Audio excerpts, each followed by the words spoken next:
Welcome to Radio Natural Medicine. This show will first be broadcast on Wednesday, October 15th, 2025 on 91.7 FM WHUS stores. I am Fran Storch, ND, naturopathic physician. My co-host Ron Menizza is busy preparing for the cyclocross race this weekend. We're coming to you live from beautiful Mansfield Hollow, Connecticut.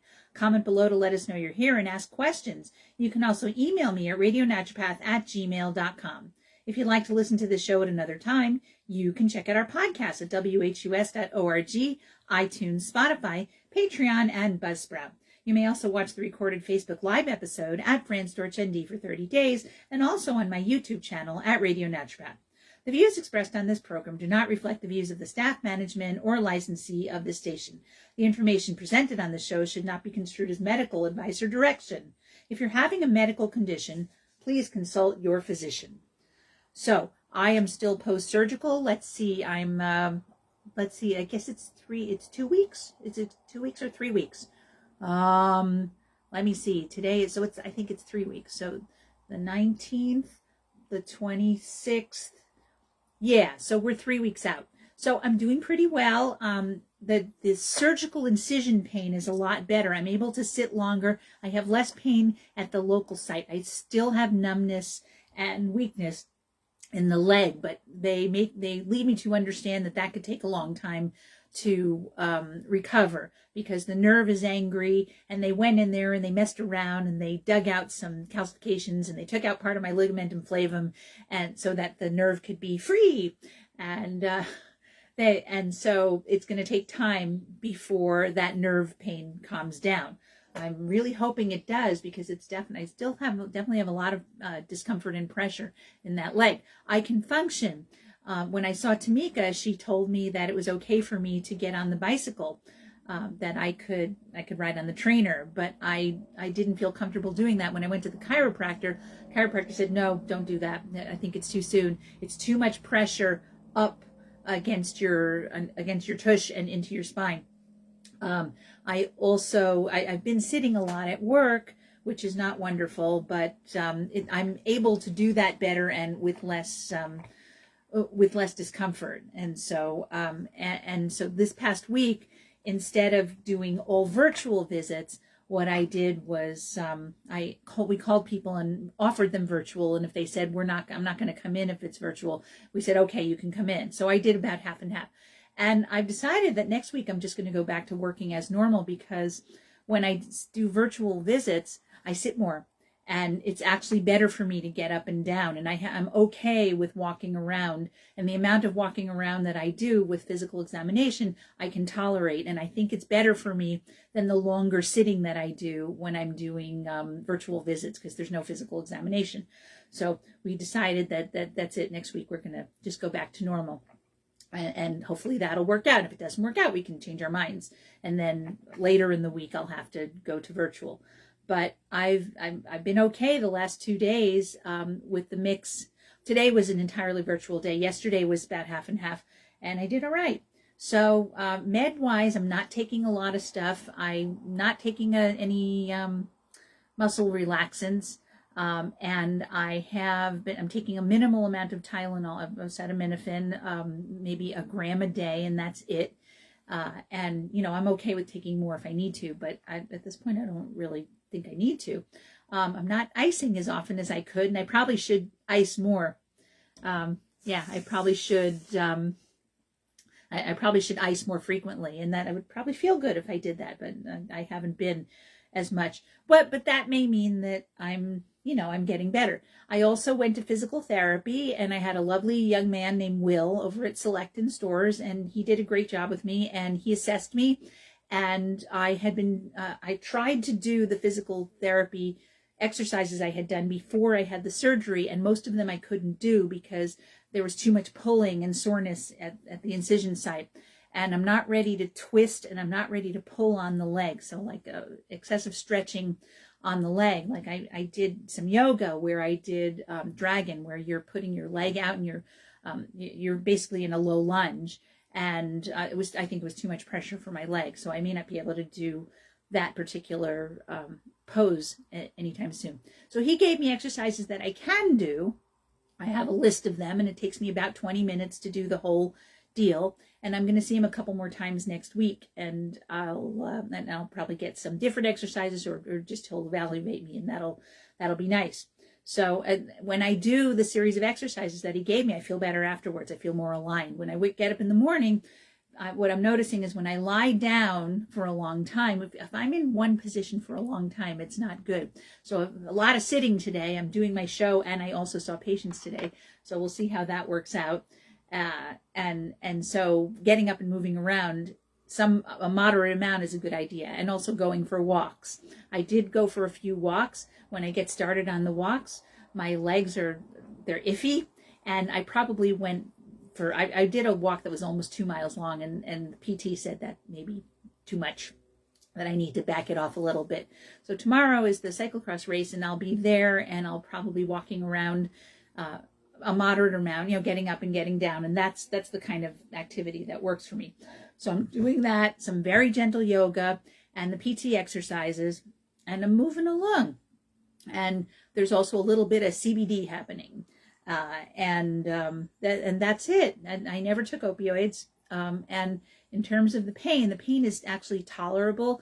And I'm using the pain as a barometer for what I can do. I mean, while I'm sitting here talking to you, I feel a little sore in my back. It's not, extreme or anything. And a couple weeks ago, like the first week out, I made a show later, almost a week after the surgery. It was too much to sit, and I actually got dizzy and had some symptoms.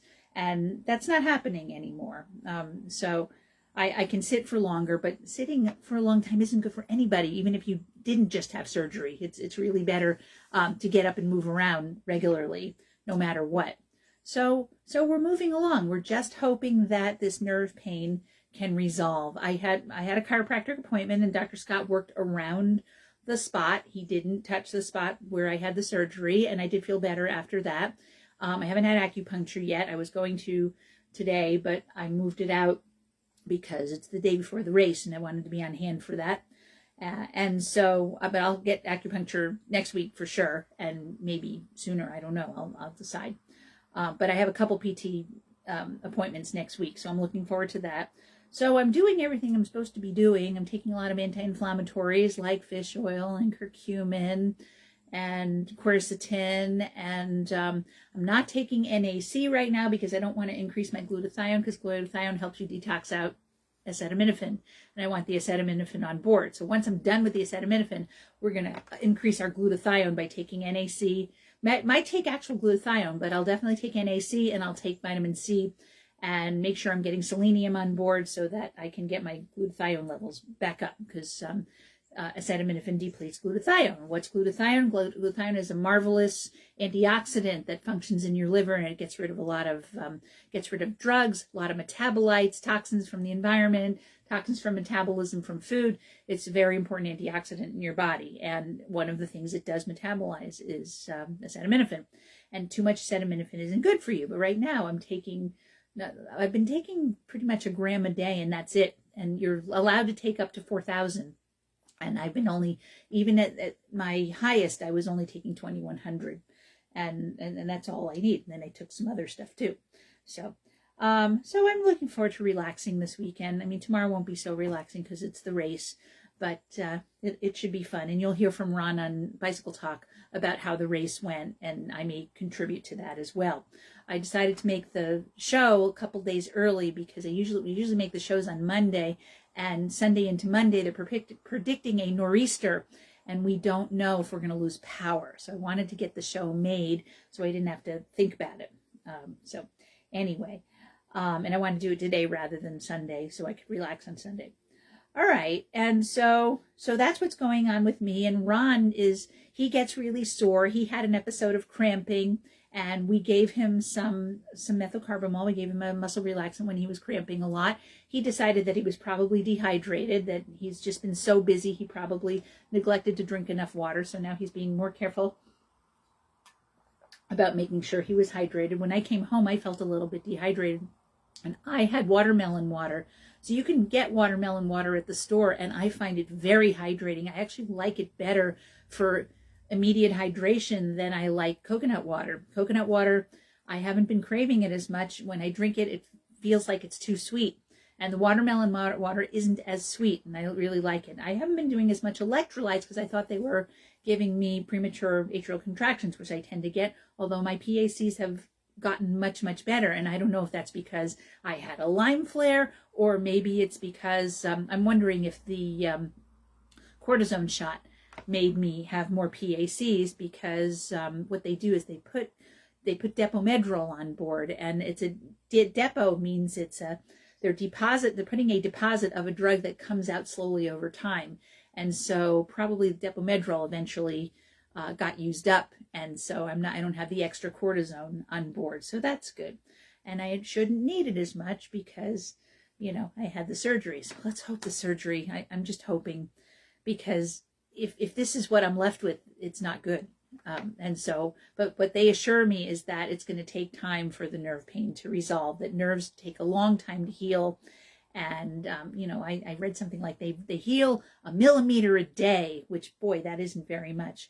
So we'll do things to encourage the nerves to heal, the anti-inflammatories. I might go back to taking benfotiamine, which is a great nerve healer.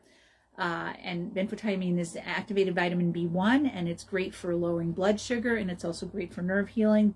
I might try to take acetyl L-carnitine again. I thought that was giving me more palpitations, but I might try it again and see if that happens again, because it's definitely something that's good for nerve healing. So we'll try a couple things and see what works, and you throw it at the wall, see what sticks, right?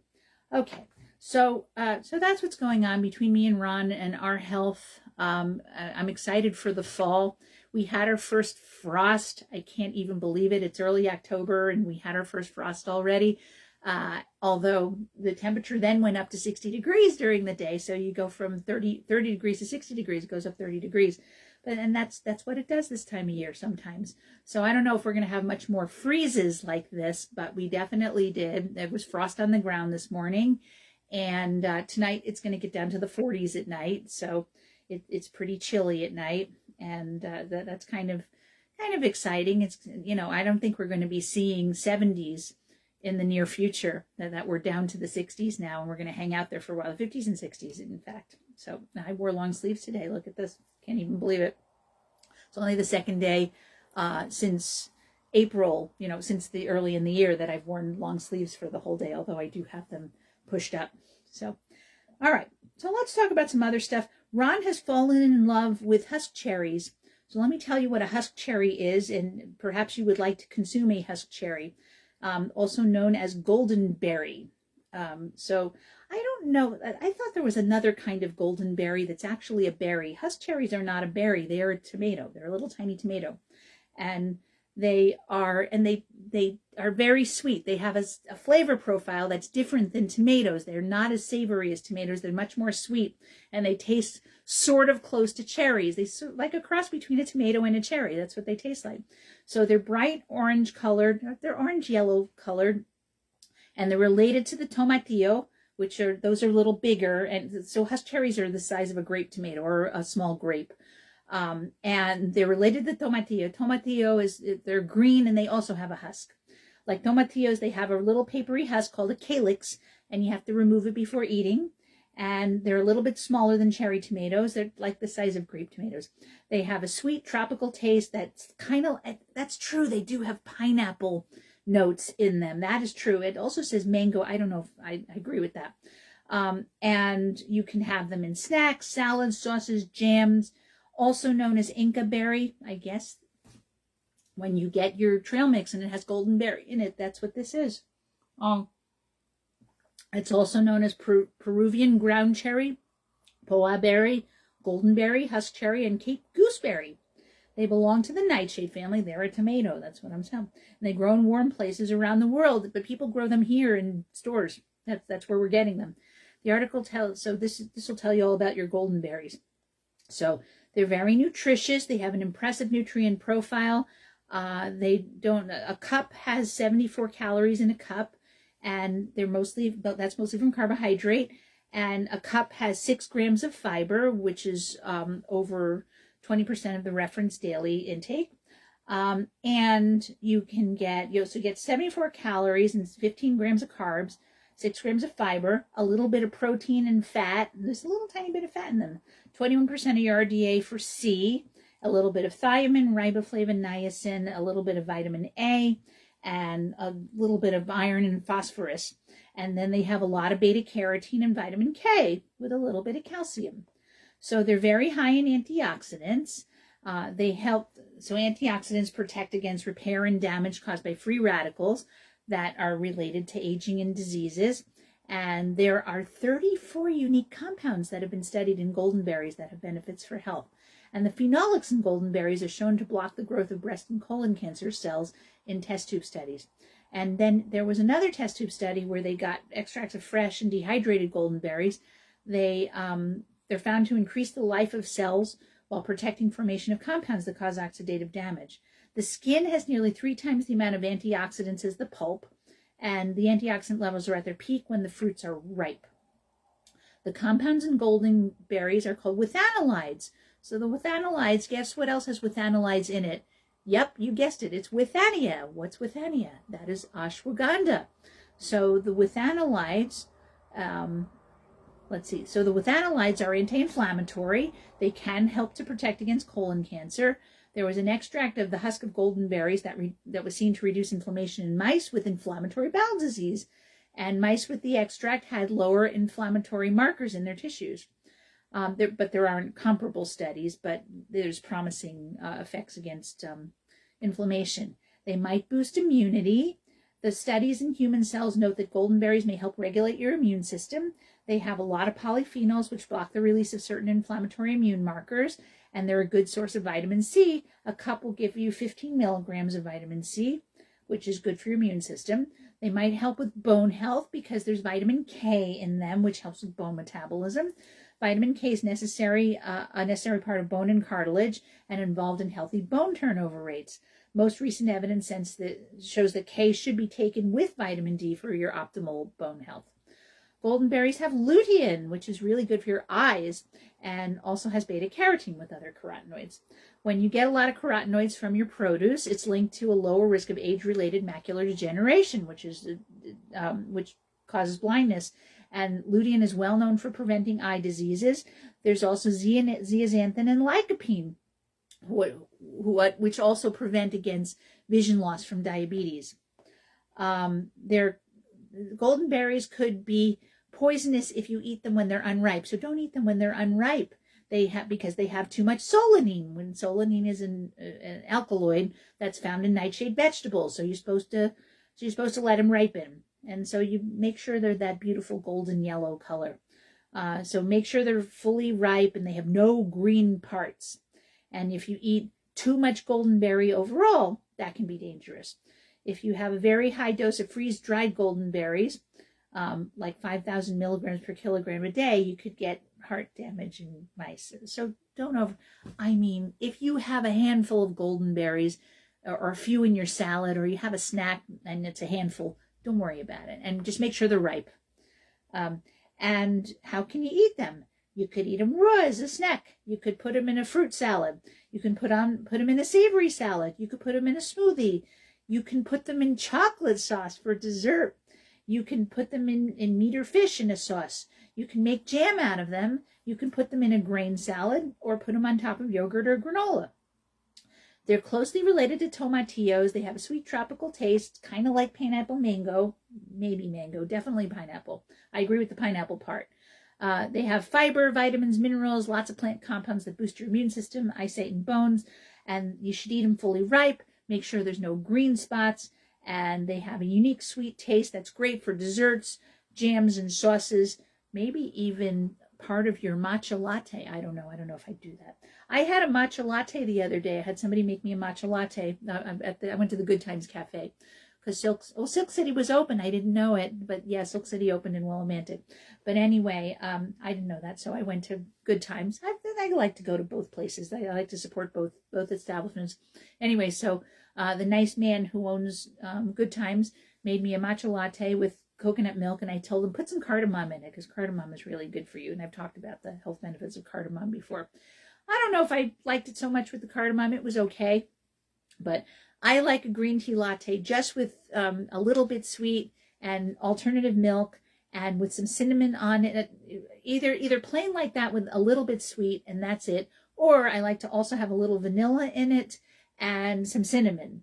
And that's it. That's what I'm finding. Although sometimes I'll go to one of the cafes and they'll do a frothy fruity top or frothy flavor top. And I'll do that sometimes because you can get them dairy free. All right. So the next thing I wanted to talk about was some things regarding breast cancer. It's October, so it's National Breast Cancer Awareness Month. So I wanted to talk about that. And, you know, I'm in my 6-month waiting period to find out if a lesion's not suspicious. It's just they want to double check it. When they looked at it by ultrasound, they said, we're not really concerned about it, but we want to make sure it doesn't change. And so in February, I have to go back and have another ultrasound and mammogram and have it looked at. So I wanted to talk about some things regarding breast cancer, what we do for, you know, complementary and alternative medicine does for breast cancer. So complementary and alternative medicine treatments can help with breast cancer. You can explore different treatment methods to help to supplement traditional medicine. You can do acupuncture, detox diets, traditional Chinese medicine, take antioxidants. And some people use the complementary alternative medicine to help with side effects of treatment, to relieve pain and remove and improve quality of life. Some treatments are effective. There's some question about the safety of some of them. So here's some things that you can basically do. Eating a healthy diet won't hurt you no matter what you do, whether you are taking, whether you're doing chemotherapy or radiation or getting surgery. When you eat as healthfully as possible, that's not going to be dangerous to you in any way. It's only going to be good for you. And so some people with breast cancer start on a special diet instead of taking drugs. It's a good idea to avoid foods that are super high fat. So when I say high fat, I'm talking about poor quality fat. I'm talking about, so you know, you don't want to be eating deep fried French fries or fried chicken, things like that. But if you had a stir fry that was sauteed in olive oil, that would be fine, or an avocado oil. Or if you put good quality oil on your salad, that's fine. But so we're talking about super high fatty things. Like if you're going to have some really good quality bread, you want to put a little bit of organic butter on it. You don't want anything absolutely soaked in butter. Consider not doing salt cured stuff or smoked things or pickled things, apparently. I don't know if that's because of the nitrates that come out in it. Those are not good for cancer. But also double up on fruits, vegetables, and plant-based foods altogether. So why? Because there's a few reasons. One, when you eat plant-based foods, they have a lot of antioxidants in them, and antioxidants help with healthy gene expression. And what you want is, what cancer is, it's unhealthful gene expression. So when you take antioxidants, you promote healthy gene expression. And so fruits and vegetables are going to help with that. The other thing you do when you eat fruits and vegetables is you have wonderful prebiotics that go into your colon, and they make it so you have beneficial bacteria. Beneficial bacteria have all kinds of immune properties, and they can help to be protective against cancer and provide antioxidants and provide vitamins and strengthen your immune system that way. You'll also detox better. So there are compounds in the environment that cause oxidative stress. And if you eat foods that encourage you to have good flow through your colon, you're going to have regular bowel movements, and your liver's going to work well, and you're not going to hold on to a lot of the toxins in the environment. So eating fruits and vegetables and whole grains and nuts and seeds are going to help with that. All right. So you can take antioxidant supplements. So what I would encourage you to do, thing is, when I have somebody come in who has cancer, and especially breast cancer, when they come in, they want to know, what else can I take to help protect me? One of the things they have to do is they have to talk to their doctor, whoever, if they're doing traditional, conventional treatment. So if they're doing tamoxifen or Arimidex, if they're doing tamoxifen is a SERM, it's an estrogen moderating compound, and Arimidex or anastrozole. And there's a couple of anastrozole. Anyway, anastrozole is it prevents your it prevents your body from turning the estrogen or the androgens in your body into estrogen. So you have less of an estrogen burden because the estrogen is proliferative to cancer cells. So anastrozole and letrozole they do that. They're when you consume a lot of fruits and vegetables, then you are going to tend to excrete more of the estrogen through your stool. That's one of the mechanisms by which you excrete estrogen. And estrogen, what happens is when you make estrogen in your body, and we all have estrogen in your body, even if you're postmenopausal, there's estrogen stores in many of the organs in the fat tissue in your body. So you're going to excrete more of it if you eat fruits and vegetables, especially if you eat cruciferous vegetables, because they contain I3C, which especially encourages the excretion of extra estrogen. So do flax seeds. Flax seeds have lignans that do that, as well as sesame seeds. And sesame seeds includes tahini.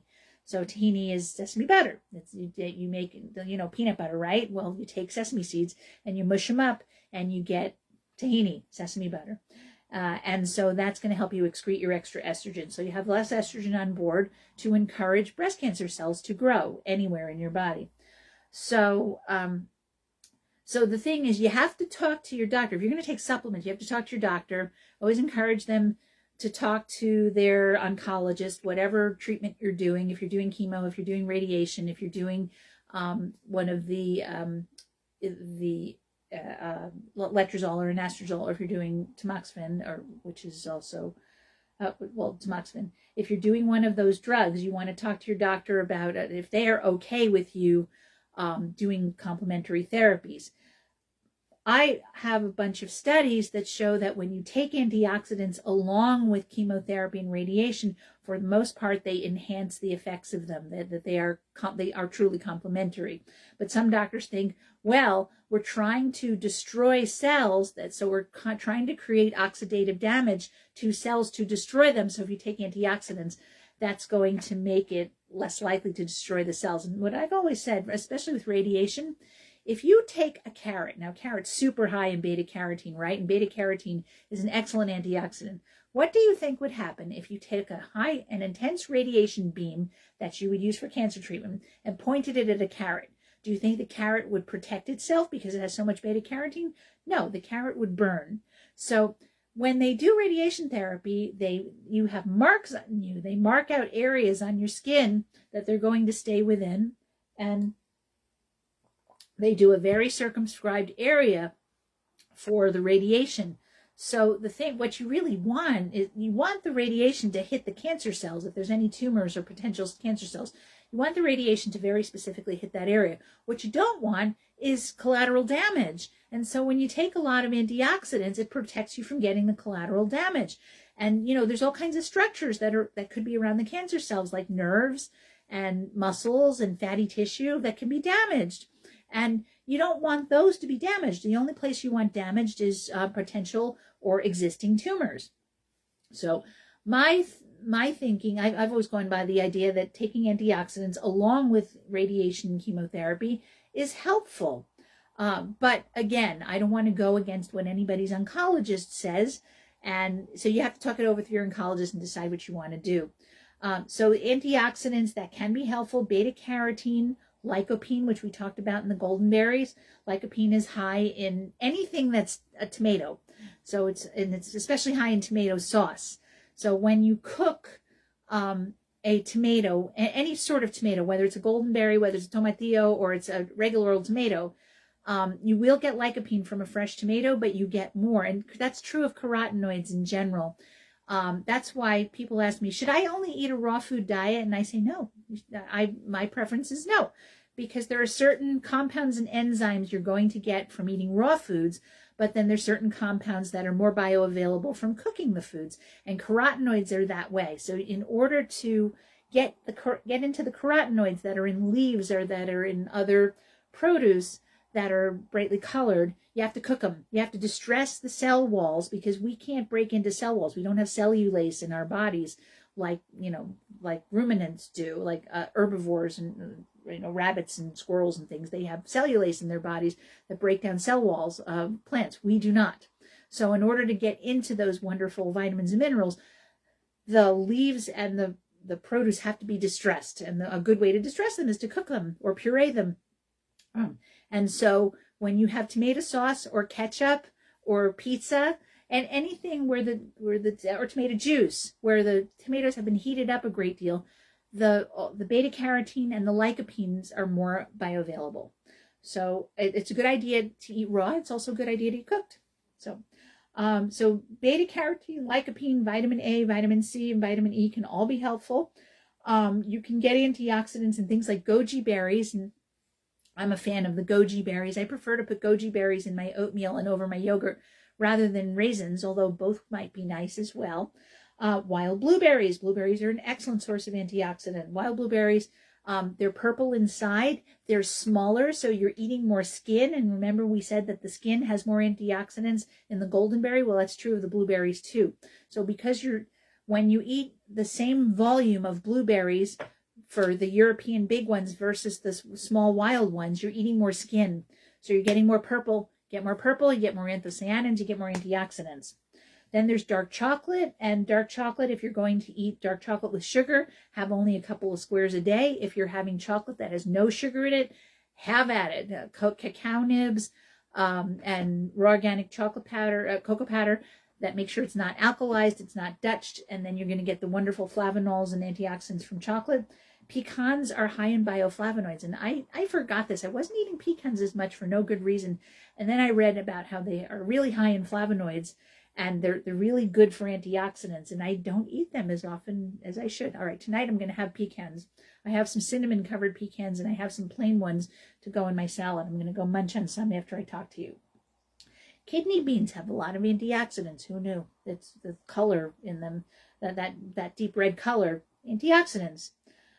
You can also get antioxidants in supplements, and as I was telling you, the research is mixed on whether you should be taking them during cancer treatment. You should talk to your oncologist, and you should you should make a decision that way. So supplements possibly can interact with prescription drugs.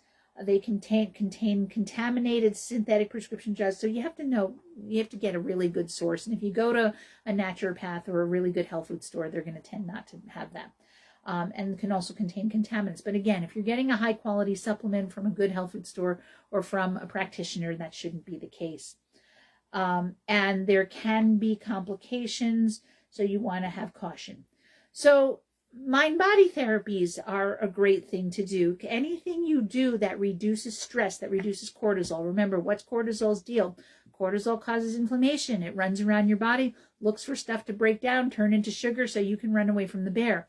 When you have sugar, what happens? Your insulin goes up, and insulin stimulates inflammatory compounds, including IGF-1, which you don't want to have a lot of when you have cancer. So you don't want to eat a lot of sugar when you have cancer, and you don't want to have a lot of cortisol because that puts sugar into your blood. And so when you do things that access your ventral vagus nerve, calm you down, you're going to have less cortisol around, and you're going to have an increase in the activity of your immune system, and you're going to have better healing. I should take a note from this because I have not been resting enough, and that would help my nerve healing more. So there's lots of things you can do for mind-body therapies. You can do art therapy. You can paint and draw and stuff.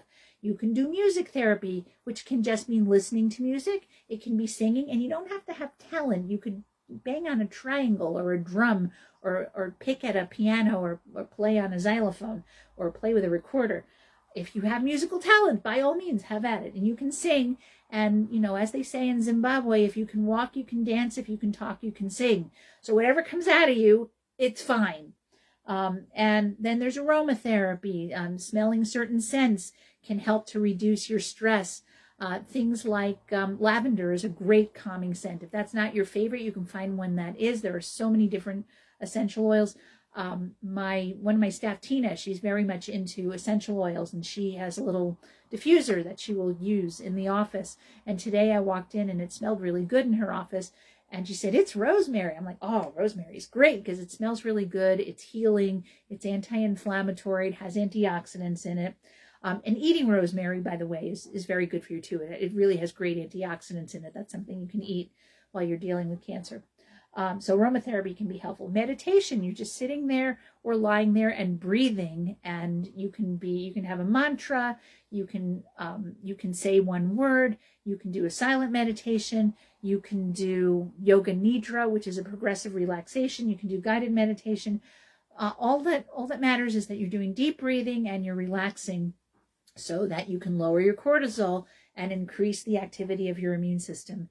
Yoga, any form of yoga that works for you, probably not excessively active yoga, but more mindful yoga that's a little bit slower, definitely yin and restorative and somatic yoga, and yoga nidra, which is that's a still yoga. That's where you're doing, it's just a guided meditation, and also kundalini yoga, which is mostly still with a lot of breathing and meditation. You could walk in a labyrinth. Now, I have a friend who has a labyrinth in his backyard. If you can find a labyrinth near you, it might be worth looking into. But walking through a labyrinth can be very peaceful. The thing that you can get this time of year is sometimes there's corn mazes. So that can count as your labyrinth. So if you find a corn maze near you, it's very relaxing to walk in a corn maze. The thing with a labyrinth, it's different than a corn maze, because a corn maze, of course, the corn is towering over you. Whereas a labyrinth is, there's stones or some kind of a path that's set up on the ground and you can see all around you. You just walk through the path. But that's very relaxing too. You can get Reiki, and there are Reiki practitioners all around, and often there are Reiki practitioners that participate. They often volunteer or get paid and work in hospitals. So you can get Reiki. It's very gentle. It's just an energy medicine. You can also do Tai Chi, which is an ancient martial art that is where you're moving slowly and mindfully, Tai Chi, what people don't realize is that Tai Chi, there are various forms of Tai Chi, and there are forms of Tai Chi that are more aggressive and peaceful. Usually when you see people doing Tai Chi very peacefully out in the park, they're usually doing the Yang form, and the Yang form is very gentle, very mindful, has very fluid movement. And when I was studying it years ago, that's what we studied, and I learned the first and second paragraphs of the Yang form. So that's generally what people teach. The therapies target your mind, body, and spirit with meditative techniques, creative activities, and getting help from a practitioner can certainly be helpful. And there's research that shows that mind-body therapies are helpful at relieving stress, anxiety, and pain, but you still have to do your treatment plan. Massage therapy, straight up massage therapy, helps immunity, eases anxiety, pain, fatigue, and that in women with breast cancer, massage therapy helps reduce not only anxiety and pain, but also the need for pain medication. There was another study that showed that massage therapy and progressive muscle relaxation help to increase protective white blood cells with stage 1 and 2 breast cancer. So if you'd like to incorporate massage therapy in your routine, it's good to find a licensed practitioner who can work around sensitive areas. Then there's acupuncture, one of my favorites. Traditional Chinese medicine can help you with your symptoms of breast cancer and side effects of treatment. It requires a practitioner to put sterile needles into acupuncture points, specific points on your body, and it's shown that it can help to relieve fatigue, control hot flashes, which can happen when you're having chemotherapy or you're on estrogen blocking medications like the anastrozole and the tamoxifen. And also can reduce vomiting. So if you have chemotherapy, you're more likely to have vomiting and nausea. It can help with that as well, and also reduce pain. At acupuncture, there's a risk of infection and bleeding. And it's true that sometimes when Nicole puts needles in me, I release a little blood, but it's not a big deal. It's a tiny bit, and she does a little cotton ball and I'm done. And the needles are sterile, so it's very unlikely that you're going to get an infection. It's a risk, but if you don't have a great immune system, that can be a risk as well. It says here that acupuncture, you can risk getting lymphedema. But I would think that acupuncture is something that can help with lymphedema, that's more likely to happen if one of the things that happened to you is when you had your breast cancer, if you had to have a mastectomy and they found positive lymph nodes and they had to take some lymph nodes, then you don't have as good lymphatic flow, and you're more likely to get lymphedema. And acupuncture is something that can help with that. And so can lymphatic drainage massage. And then there's some practitioners that do herbal supplements, Chinese medical treatments. But this suggests that people with chemotherapy shouldn't use herbal supplements because they're known to reduce the effect. And I don't entirely agree with that, because there are studies that show that some herbal supplements can be helpful. They're complementary to chemotherapy. So it depends on what it is, and depends on what the studies say for that specific compound. And also you have to talk it over with your oncologist and make a decision that way. So biofeedback is interesting. It helps to treat the side effects of chemotherapy. And biofeedback, you get hooked up to electrical sensors that monitor changes in your body and can help you gain power over your body, so you can control your muscle tension, your heart rate, your blood pressure. And and the Mayo Clinic recommends something called Respirate, which is a biofeedback device that's approved by the U.S. Food and Drug Administration. And you should be careful about stuff that's marketed for at-home use. On the other hand, if you have a practitioner that you know about and that's highly recommended and you get good results, then that's fine. So a traditional treatment for breast cancer can be treated with the following: with surgery, with radiation, with chemotherapy, hormone therapy, and targeted therapy. So surgery and radiation are local therapies because they treat the cancer cells without affecting the rest of your body.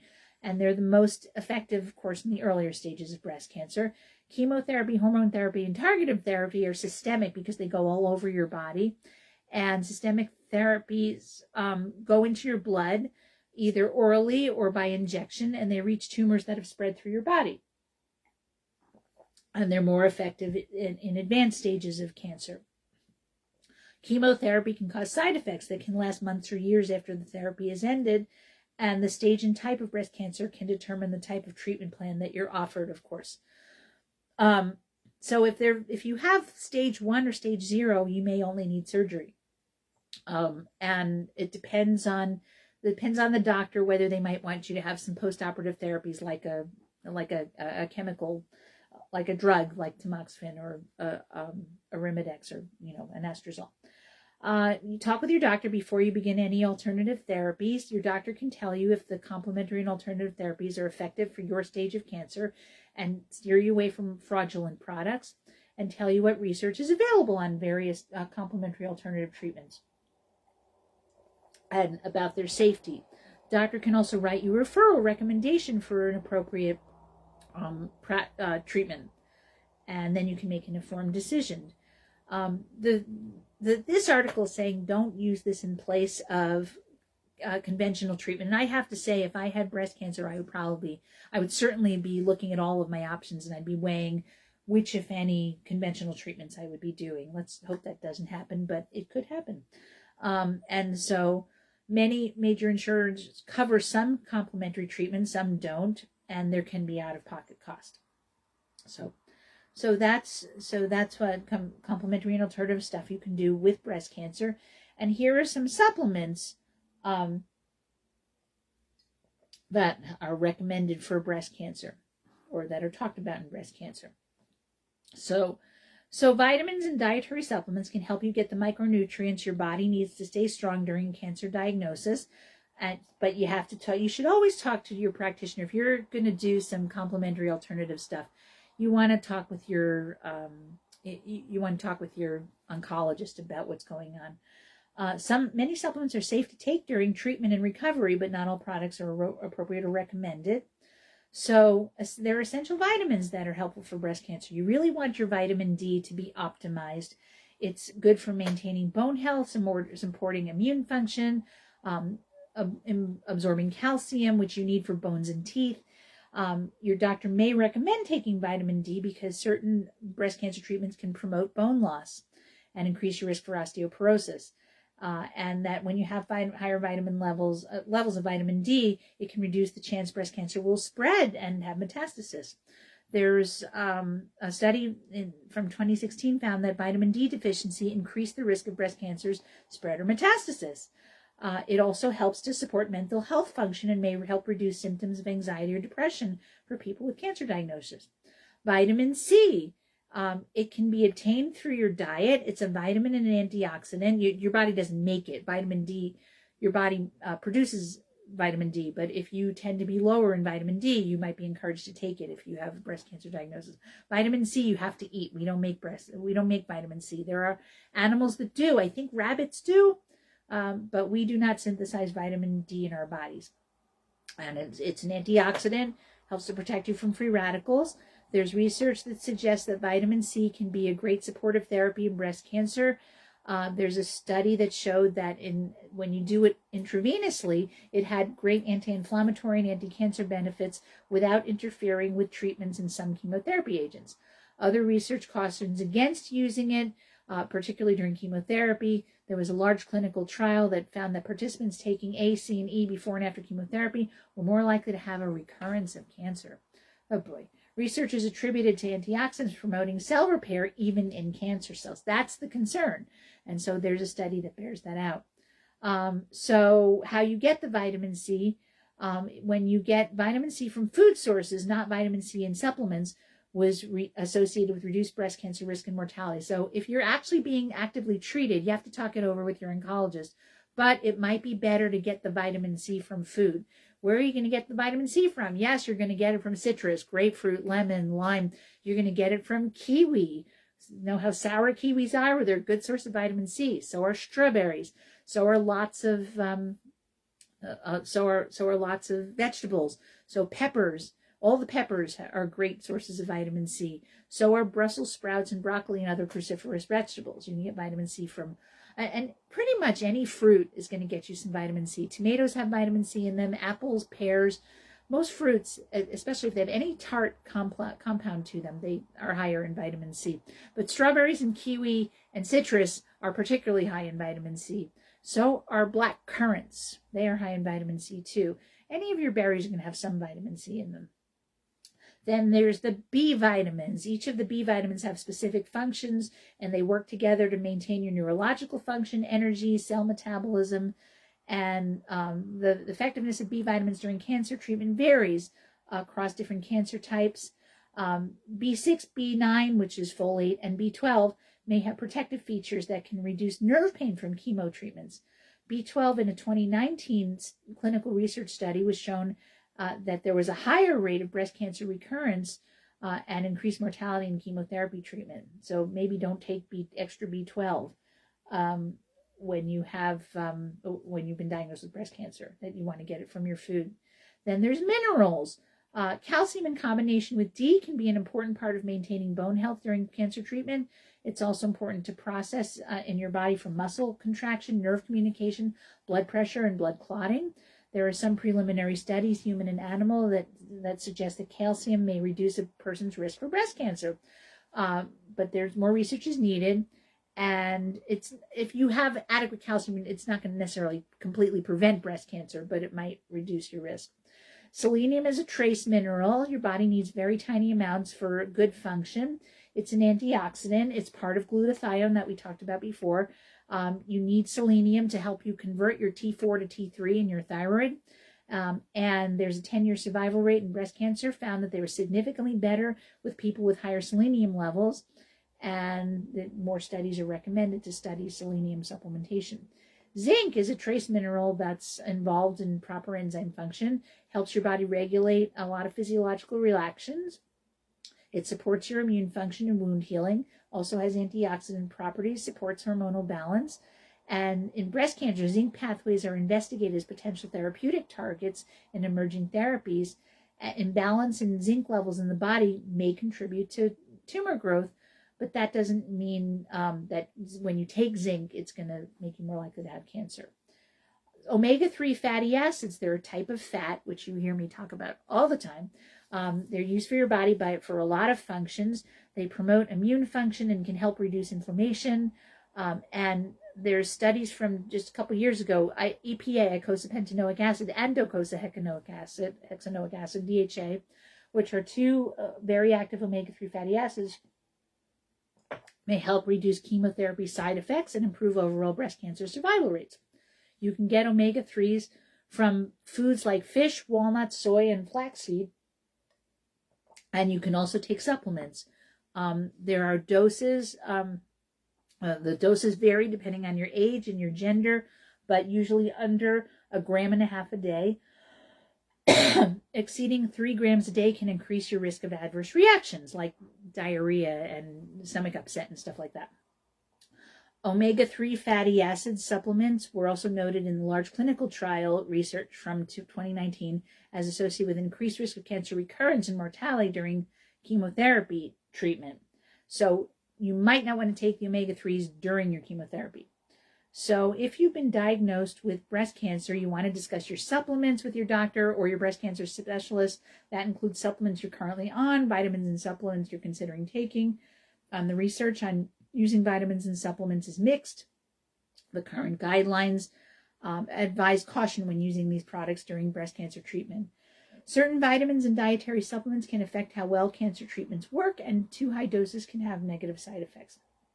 So the takeaway is you may be able to take supplements. You definitely want to talk it over with your oncologist and make sure that your oncologist sometimes will know this one is helpful, it enhances this treatment, and this one is not good for it. Some people will tell you no supplements at all, and that all depends on what you want to do and what you agree upon with your treatment team. And definitely, discuss the pros and cons with your team. So, okay, so curcumin and green tea. So curcumin, it's the results are mixed. I think of curcumin and green tea as something you take preventatively, that if you have curcumin and green tea on board and you don't have cancer, you're less likely to get it in the first place. There are some cancers where it does improve outcomes.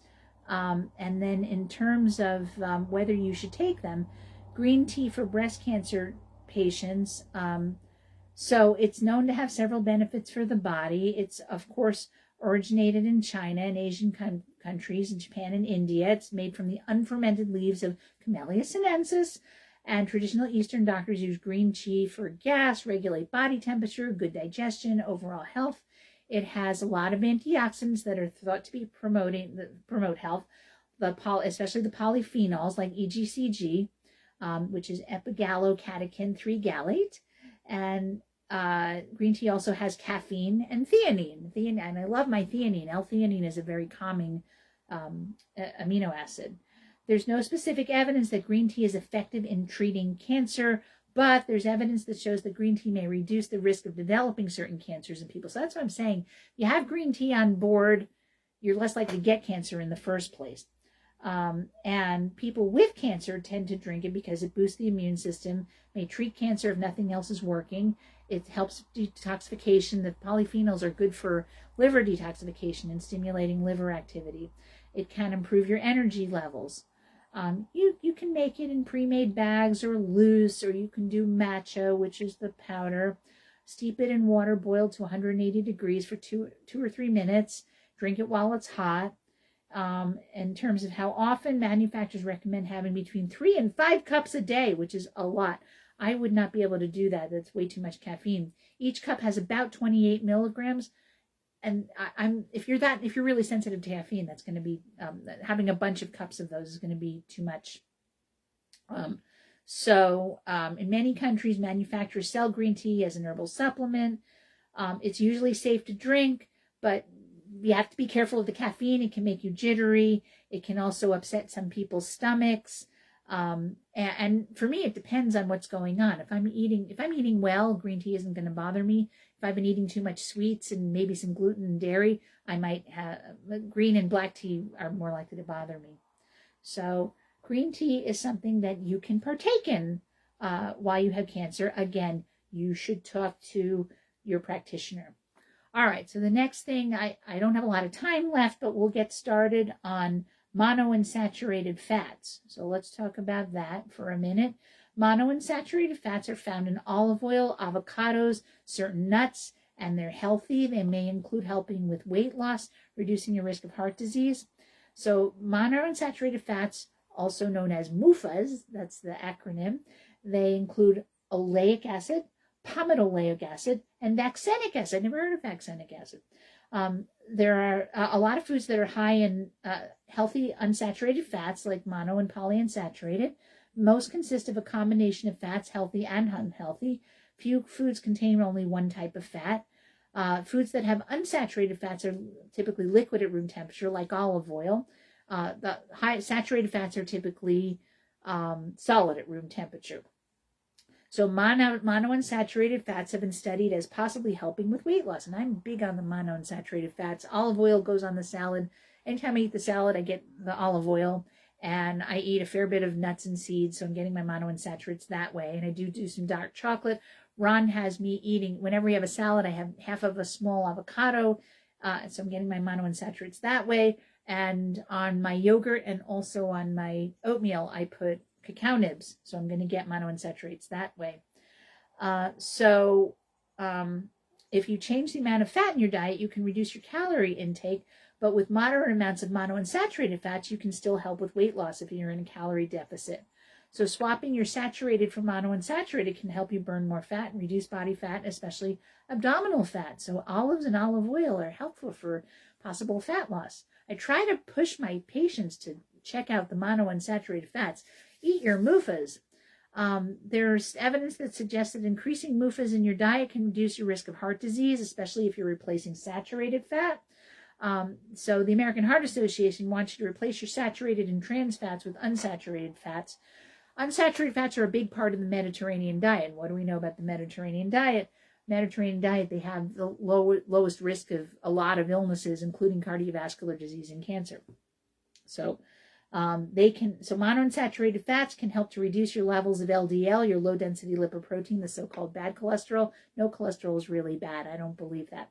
And increasing your levels of high density cholesterol, your HDL. So some people, I'll tell them, they really have a hard time making HDL. Have them do a shot of good quality olive oil every day. Again, I just mentioned it, the Mediterranean diet. Monounsaturated fat from olive oil is a big component of it, and there are a lot of aspects of this dietary pattern that are really good for cardiovascular health. There was a review of randomized trials suggesting that monounsaturated fat-rich food can help control your blood lipid levels, and it has to be studied more. Talk with your doctor or a dietitian or a naturopath to help change your diet for more monounsaturated fats. All right, that's all we have time for. I will continue talking about the monounsaturated fats the next time I make a show, but for now, I have to let you go because it's time. You've been listening to Radio Naturopath, the talk show about health and natural medicine. I am Fran Storch, ND, naturopathic physician. You can email me with questions and comments at radionaturopath@gmail.com. If you'd like to listen to the show at another time, you can check out our podcast at whus.org, iTunes, Spotify, Patreon, Buzzsprout, and YouTube. You may also watch the recorded Facebook Live episode at Fran Storch, ND. The views expressed on this program do not reflect the views of the staff, management, or licensee of this station. The information presented on this show should not be construed as medical advice or direction. If you're having a medical condition, please consult with your physician. Thank you for listening to Radio Naturopath, your show where you can learn about the best of science and nature. We'll be back with more Radio Naturopath next week at 91.7 FM, WHUS Stores, and WHUS.org.